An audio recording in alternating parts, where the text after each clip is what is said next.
வணக்கம். G3 செய்திகளோடு இணைந்திருப்பது கார்த்திகை ஜோதி. உலகம்பட்டு கிராமத்தில் ஸ்ரீ சக்தி மாரியம்மன் கோவில் கும்பாபிஷேகம் சிறப்பாக நடைபெற்றது. இனி விரிவான செய்திகள். திருவண்ணாமலை மாவட்டம் சேத்துப்பட்டு அடுத்த உலகம்பட்டு கிராமத்தில் அருள்மிகு சக்தி மாரியம்மன், சக்தி விநாயகர், ஆஞ்சநேயர், கன்னியம்மன் கோவில்கள் கும்பாபிஷேகம் நடைபெற்றது. இதில் திரளான பக்தர்கள் கலந்து கொண்டு சாமி தரிசனம் செய்தனர்.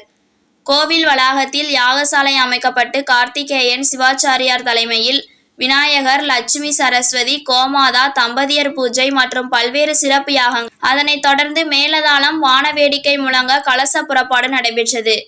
கோவில் கோபுரங்களுக்கும் கருவறையில் வீற்றிருக்கும் சக்தி மாரியம்மன், சக்தி விநாயகர், கன்னியம்மன், ஆஞ்சநேயர் ஆகிய சுவாமிகளுக்கும் கலச நீரால் மகா கும்பாபிஷேகம் நடைபெற்றது.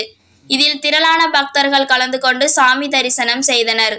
பக்தர்களுக்கு அன்னதானம் வழங்கப்பட்டது.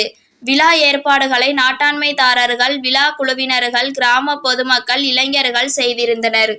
G3 செய்திகளுக்காக சேத்துப்பட்டு செய்தியாளர் ஷாம்.